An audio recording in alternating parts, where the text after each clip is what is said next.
दोस्तों, मैं उम्मीद करता हूं कि ईश्वर की असीम कृपा से आप और आपका परिवार खुशहाली पूर्ण जीवन व्यतीत कर रहा होगा। दोस्तों, आज आपका पी कुमार आपको न्यूसेंस के बारे में जानकारी देगा। दोस्तों, न्यूसेंस दो शब्दों से मिलकर बना है। दोस्तों, फ्रेंच शब्द से न्यूरे एवं लैटिन शब्द से नसीरे से बना है और इन दोनों के न्यूरे और नसीरे से न्यूसेंस शब्द की उत्पत्ति हुई है। दोस्तों, न्यूसेंस को हिंदी में उपताप कहते हैं। इसका अर्थ होता है बाधा पहुंचाना या क्षति पहुंचाना होता है। दोस्तों, ब्लैक स्टोन ने न्यूसेंस की परिभाषा दी है। दोस्तों, अगर एक व्यक्ति किसी दूसरे व्यक्ति की संपत्ति पर अधिकार जताता है तो वह न्यूसेंस कहलाता है। दोस्तों, अब मैं आपको न्यूसेंस के एलिमेंट्स के बारे में बताऊंगा। दोस्तों, पहला एलिमेंट्स है डैमेजेस अर्थात क्षति। अगर एक व्यक्ति दूसरे व्यक्ति को क्षति पहुंचाता है तो वह न्यूसेंस है।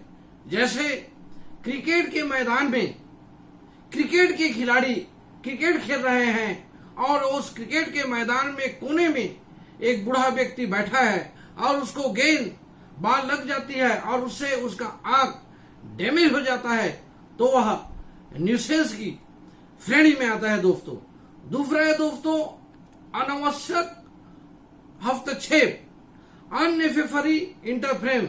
जैसे आपको मालूम है, शहरी क्षेत्रों में प्राय लोग अपार्टमेंट में रहते हैं और उस अपार्टमेंट में बहुत सारा फ्लैट होता है। दोस्तों, एक फ्लैट में कोचिंग क्लासेस चल रहा है और जैसे ही कोचिंग क्लास चालू होता है उसके बगल वाला फ्लैट वाला टीवी का वॉल्यूम बढ़ा देता है, शोर करता है, उसके बच्चे चिल्लाने लगता है, कोई थाली को बजाने लगता है और वो किसी भी तरह से कोचिंग क्लास को डिस्टर्ब करता है तो वह न्यूसेंस की श्रेणी में आता है। दोस्तों, तीसरा इसका इसेंशियल एलिमेंट्स है दोस्तों interference of land related rights.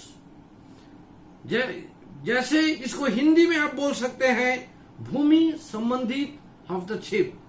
कोई व्यक्ति अपने भूमि में बोरवेल रखा हुआ है, बोरवेल चालू करता है तो उसके भूमि का पानी दूसरे व्यक्ति के लैंड में जाता है और जिससे उसका फसल नुकसान हो जाता है तो वह भी न्यूसेंस की श्रेणी में आता है। दोस्तों, अब आपका पी कुमार आपको न्यूसेंस के प्रकार के बारे में होता है। तो दोस्तों, न्यूसेंस दो प्रकार का होता है। पहला होता है प्राइवेट न्यूसेंस, दूसरा होता है पब्लिक न्यूसेंस। प्राइवेट न्यूसेंस में एक व्यक्ति दूसरे व्यक्ति के सुख सुविधा हेल्थ एवं प्रॉपर्टी में हस्तक्षेप करता है तो उसे हम प्राइवेट न्यूसेंस की श्रेणी में रखते हैं। दोस्तों, इसको हम एक उदाहरण के माध्यम से समझ सकते हैं। अगर कोई व्यक्ति किसी दूसरे व्यक्ति के घर के सामने अपने ट्रक को खड़ा कर देता है जिससे उस घर वाले को आने जाने में असुविधा होती है या फिर वो घर में बंद रह जाते हैं ट्रक के खड़ा रहने से तो वह प्राइवेट न्यूसेंस की श्रेणी में आएगा। दोस्तों, अब है दोस्तों पब्लिक न्यूसेंस। पब्लिक न्यूसेंस से ही आप समझ सकते हैं आम लोगों की प्रॉपर्टी। तो आम लोगों की प्रॉपर्टी क्या है दोस्तों? रोड, जहां पे सभी लोग चलते हैं, ये एक आम प्रॉपर्टी है। जैसे अगर कोई व्यक्ति रोड पे गड्ढा खोदता है, दीवार खड़ा करता है तो आम लोगों को आने जाने में परेशानी होती है, वह पब्लिक न्यूसेंस की श्रेणी में आता है। अगर कोई व्यक्ति आम रोड पे ट्रक खड़ा करता है जिससे आवागमन बाधित होता है, वह भी पब्लिक न्यूसेंस के श्रेणी में आता है। दोस्तों आपको मैं एक उदाहरण के माध्यम से इसको समझाता हूं। नगर निगम के द्वारा शहर में पाइपलाइन बिछाया जाता है और पाइपलाइन बिछाने के लिए शहर को गड्ढा किया जाता है। एक व्यक्ति रात में निकलता है, अंधेरा रहता है और उस गड्ढे में दोस्तों वो गिर जाता है। गिरने से उसको चोट पहुंचता है, उसको क्षतिकारित होता है, तो यह पब्लिक न्यूसेंस की श्रेणी में आता है। और जो भी पब्लिक न्यूसेंस की श्रेणी में क्षति पहुंचता है, डैमेजेस पहुंचता है, उसको आप अपकृत्य विधि के तहत क्षतिपूर्ति हेतु सक्षम न्यायालय में आप वाद या आवेदन पत्र प्रस्तुत कर सकते हैं। दोस्तों अब आपका पी कुमार आपको लोक न्यूसेंस से संबंधित कानूनी प्रावधान के बारे में बताएगा। तो दोस्तों धारा 133 सीआरपीसी में प्रावधान किया गया है कि अगर कोई व्यक्ति पब्लिक न्यूसेंस फैलाता है तो कार्यपालक मजिस्ट्रेट, जिला मजिस्ट्रेट या उपखंड मजिस्ट्रेट पुलिस अधिकारी के रिपोर्ट पर या किसी अन्य व्यक्ति के इतला देने पर सशर्त आदेश पारित कर सकता है और उस व्यक्ति को जिन्होंने न्यूसेंस फैलाया है उस व्यक्ति को इतने समयावधि के अंदर में उस न्यूसेंस को हटाने हेतु कंडीशनल आदेश पारित कर सकता है। लेकिन दोस्तों यहाँ पे एक महत्वपूर्ण बिंदु यह है कि अगर मजिस्ट्रेट अंतिम आदेश पारित करता है तो उस संबंधित व्यक्ति को नोटिस तामील कर सुनवाई का मौका देकर ही वो अंतिम आदेश पारित करेगा।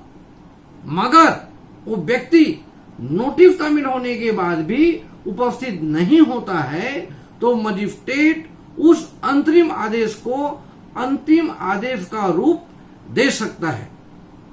दोस्तों अब आपका पी कुमार इस न्यूसेंस के संबंध में कुछ महत्वपूर्ण जानकारी आपको देगा। मजिस्ट्रेट के द्वारा इस धारा के अधीन सम्यक रूप से पारित आदेश के विरुद्ध किसी भी सिविल न्यायालय में उसको चुनौती नहीं दी जा सकती, अर्थात उसको प्रश्नगत नहीं किया जा सकता। दूसरा दोस्तों अगर कोई व्यक्ति लोक न्यूसेंस कारित करता है तो धारा 268 भारतीय दंड विधान के तहत उसके खिलाफ अपराध पंजीबद्ध किया जा सकता है। दोस्तों अब आपका पी कुमार आपके लिए आगामी वीडियो लाएगा धारा 164 सीआरपीसी अर्थात मजिस्ट्रेट के समक्ष बयान के बिंदु पे। दोस्तों अगर आपने अभी तक मेरे चैनल को सब्सक्राइब नहीं किया होगा तो आप जरूर सब्सक्राइब करें, शेयर करें, लाइक करें। पी कुमार आपका दोस्त है, हमदर्द है, आपके लिए मोटिवेशनल और कानूनी जानकारी का वीडियो लाता रहेगा। दोस्तों थैंक यू दोस्तों।